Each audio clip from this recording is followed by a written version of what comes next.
to the podcast Te Whare Mōwai. Today we are speaking with Caleb Heke. Kia ora, Caleb. Kia ora. Kia ora.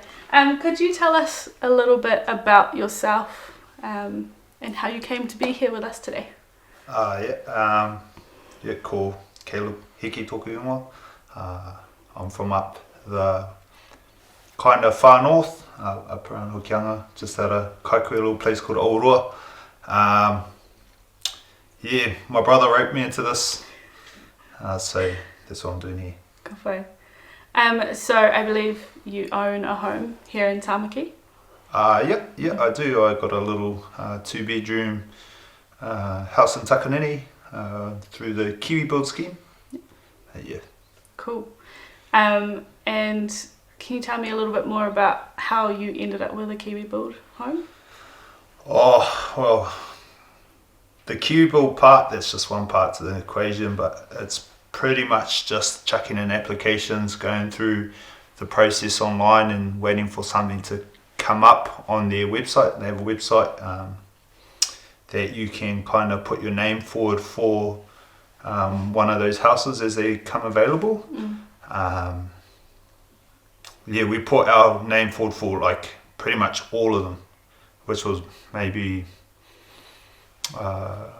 a few hundred different homes. They come available every 6 months or when a new developer releases them. And we were lucky after the 5th time of applying to finally get one. So it took about 12 months. But Of applying, and that was only one part. That's just applying. Next part is trying to secure a mortgage. So just meant a lot of fiddly little stuff like meeting JPs and making sure you meet all the criteria for the Kiwi Build home ownership, first home buyer. You have to have a certain deposit. You have to earn under a certain amount of money. The houses you can qualify for, obviously the Kiwi Build ones, which can be, they have a ballot system, so it's not like, hey, I want that house, I want to buy it.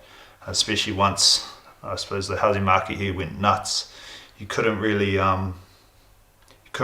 just, hey, I want that Kiwi Build home, which you could prior to like it going, before like COVID and stuff like that. There were houses for direct sale that you could just purchase outright, but no one kind of wanted them as well because they're like in South Auckland and stuff like that. And I think like a lot of us younger generation, we were all like picky on where we wanted to live, where we wanted to spend our money and stuff like that. And I even like Megan and I, we saw houses for sale in Takanini. We're like, we don't want to live in Takanini. Well, let's wait for them to show up in Whenuapai or where they were also.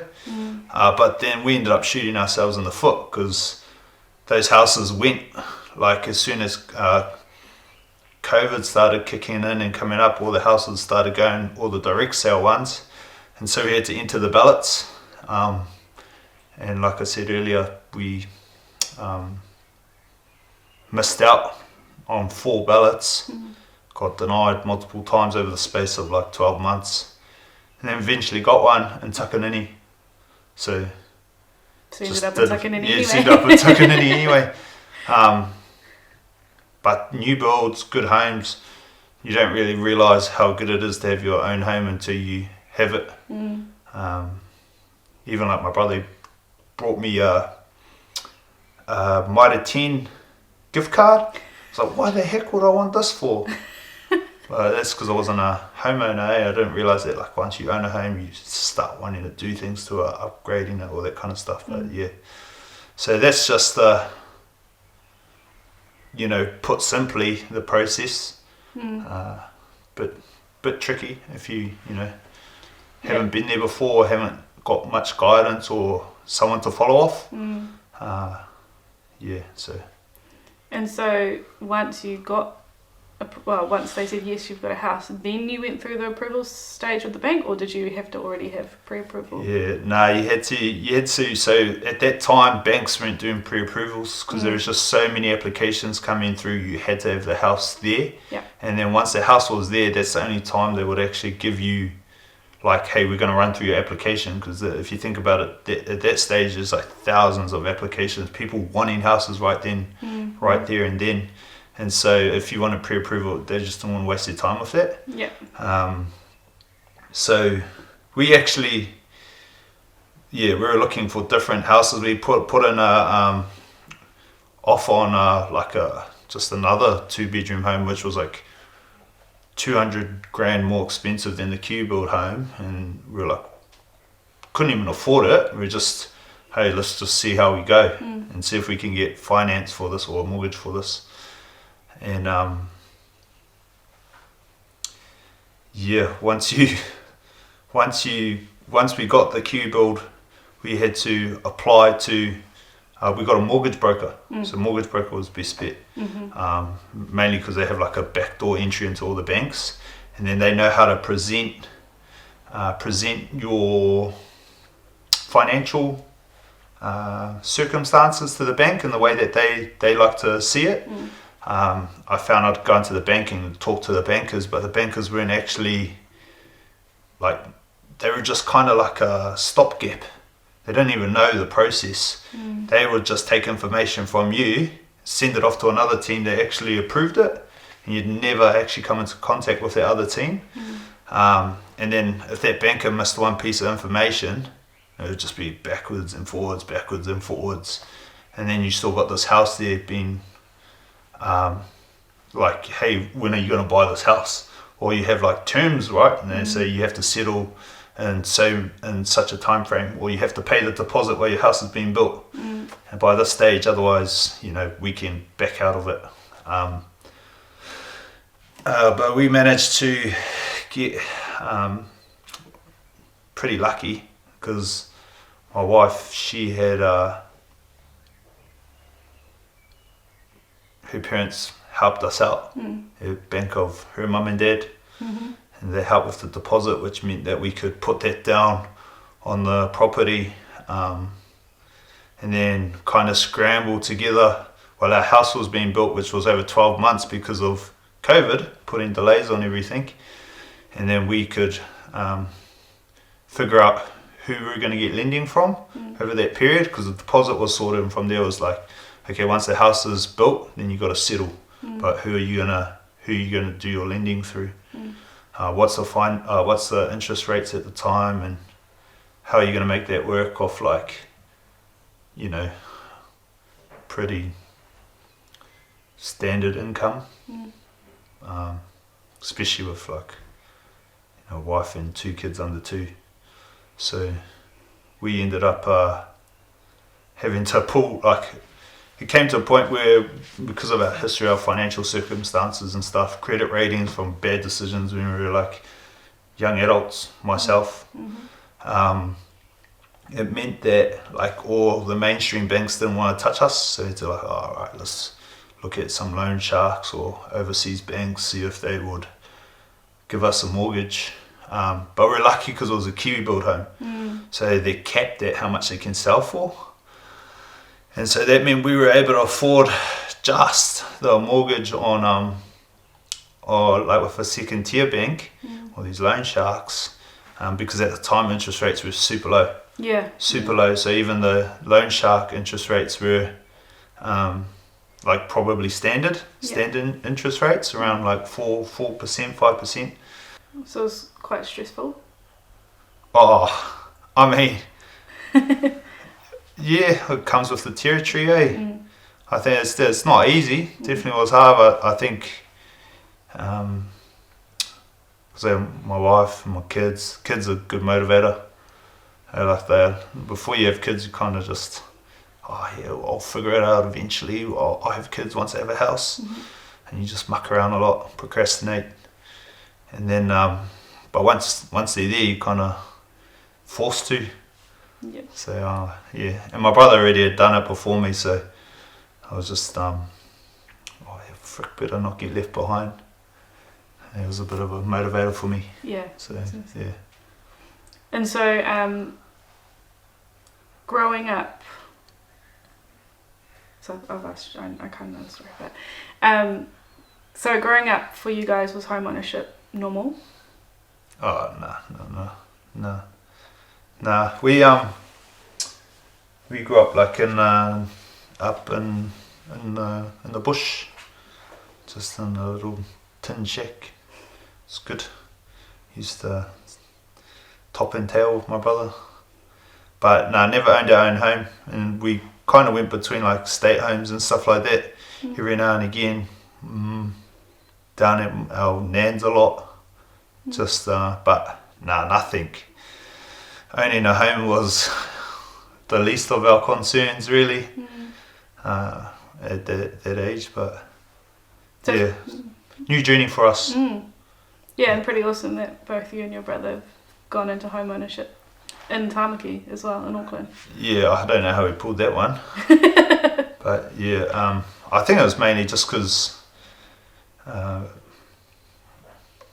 we had each other, and then we had good partners, and they had like their families good foundations, and kind of my brother and I have always been real quick learners, and like we observe and see what's going on, and have had to do that like since we were kids.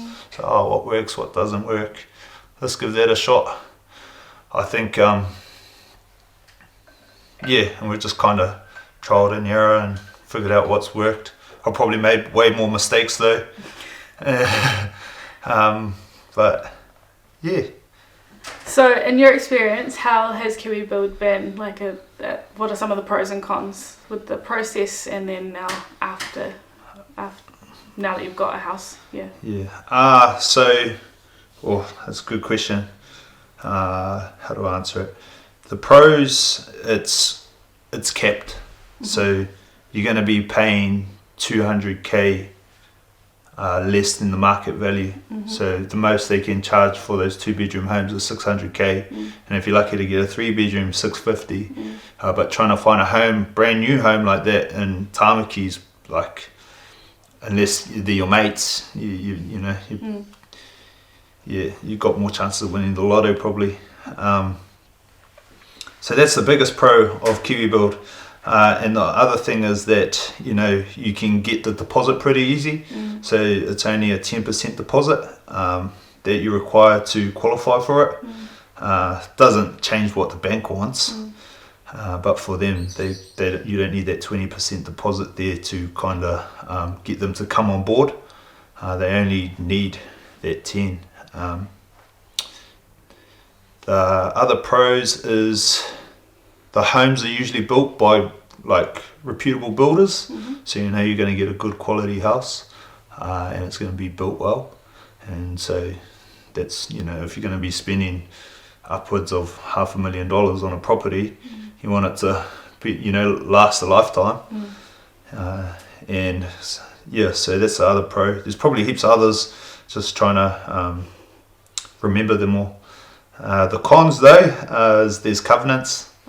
There's covenants on the properties, so you can't sell or rent them out within 3 years of moving in, of settling. And that's about it. That's the biggest con really. But it's a good thing because it gives you a chance to kind of give yourself some security and stability with what you're going to be doing for those couple of years. A lot of people find it scary, like a 3-year investment, but really 3 years in the long term of things is nothing. Like it's very little. And you have a house in Tamaki by the end of it as well, for a few $100,000 less than what everyone else is paying. And so, like I was saying earlier, is you just got to be a nuisance. You got to be a pest. You got to just keep chucking in applications when houses come available. You have to make sure you're being approved. So a lot of people get put off by the approval process. I've got to go see a JP, I've got to get this, I've got to disclose this information, that information, can't be bothered, I've got too much stuff going on. Or I might like those, I don't really like those houses. Like, it's not about what you like when you're trying to buy a first home, it's about just getting the home. That's the key, is getting a foot in the door. And a lot of people try and make their first home their forever home. It's like, doesn't work like that. I mean, it's not realistic. And so that's the approach we took, was like, okay, all right, when I want a 4-bedroom home, I want a garage, I want all this stuff, a little section and whatever, but you know, you're going to be paying upwards of 1.5 or something like that. And you know, trying to service a mortgage of that amount when you have 2 kids under 2, and you know, living in Auckland, the cost of living in Auckland's out the gate, so it's just a fairy tale, you know. So we're trying to be real with all our decisions, and like the QBuild process and the way it sets things up is like, it's been real like shat on a lot, excuse my language, but it's been kind of given a bad rap, like, oh, who the heck can afford a $600,000 mortgage? That's not realistic. Which I get that point, but I find that comes from people who don't understand how houses appreciate. So 600,000, but that's a brand new house, and it's gonna be, you can get that deposit, you can get first home grants, first home buyer grants, all these types of things. You can have multiple people owning the home as well, and doing multiple applications as well, which can reduce. You can have borders. There's all these little things to reduce the mortgage or improve your chances of being able to borrow more from a bank. And the product they offer it's an option. It's like a pathway to being a homeowner. And the thing is you just gotta want it, and you gotta put in the mahi and be like, trust the process. And if you're not in it, then you know, don't complain when you can't get a house. And like that's what I was saying, is that people were saying it's a $600,000 home, you can't afford this, you can't do that. And I was saying, but they don't understand how houses appreciate over time. So now our house, after owning it for a year, its market value has really gone up $150,000. And we haven't done nothing to it. So if we were to sell that house right now, we could sell it for $750. We bought it for $600. That's $150K worth of equity in 1 year, which is, I mean, by my calculations, pretty good. So so you've just had it for a year? Yeah, 1 year. And there's ways out of those covenants. The covenants, like, you know, if you're going through a hard time or your work circumstances change, the QBuild team are like real easy to work with and communicate with, and you know, because they want to help you. They're there to support you into home ownership. And so, like, if you couldn't live in there anymore, or your work moved cities, or your family got too big. So like us, our family grew an extra member, so now I've got 2 kids, and only a little 2-bedroom home. So we were asked, hey, what's the possibility of us renting this house out, so we can move into a bigger home that's better for our family needs? And they're like, yep, sweet as, just, you know, fill in this process, couple of documents, and get it signed off that it's true, and then they'll review it and come back to you with an answer. So it's there's always ways around the process. It's just a bit of they don't make it easy, but it's good they don't make it easy. Otherwise, everyone would be doing it, eh? Yeah, exactly. And if you can't do that little application, if you can't have the resilience to just trust that process and believe that you can be a homeowner, then there's probably other things you got to look at before you even think about owning a house. And I think those are kind of like qualities that come with home ownership, first homeowners anyway, especially us as like Māori, and you haven't been there before. It's a bit of harsh learnings, and like, you know, can be confronting, but just got to take responsibility for it, and get it done. It pays off eventually. Yeah, it pays off. So on that, if say we had rangatahi watching this who are keen to buy a home, what would be your tips and tricks that you haven't already mentioned? Or have my already real mentioned? tips and tricks? Yep, go on. Well, if you're anything like my brother and I, and your whānau doesn't have much, get you friends or partner who has family with money. That's the number one trick. Yeah, it's if you can surround yourself with people with money, you're gonna make your life a lot easier. Yeah, that's probably that's a one that helps. Yeah. You know, the next one is to just learn how to be financially literate. What that means is like how to budget, how to spend within your means, learn the mortgage process, what the bank requires. If it means you don't get your coffee, if it means you don't get your avocado on toast, then suck it up. Think about the house. You know, those little sacrifices you do pays off in the long run. But it's okay if you make mistakes as well. Like you're gonna still buy that coffee. You're still gonna have that avocado on toast. It's just little steps, one step at a time, and just if you're on that path and you stay on it, you'll get there eventually. Just a matter of like which route you take. You can make it nice and good by like sticking to the textbook, but most of us like to muck around a bit and make it a lot harder on ourselves, but that's okay as well. It means you appreciate it more once you have it.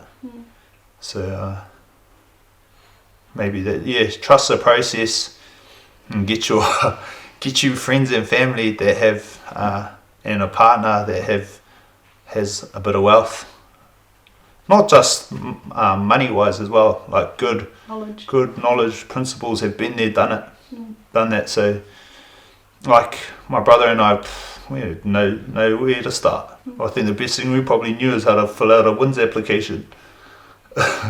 That's true. Yeah. That's the only office we probably visited the most, apart from the pub. But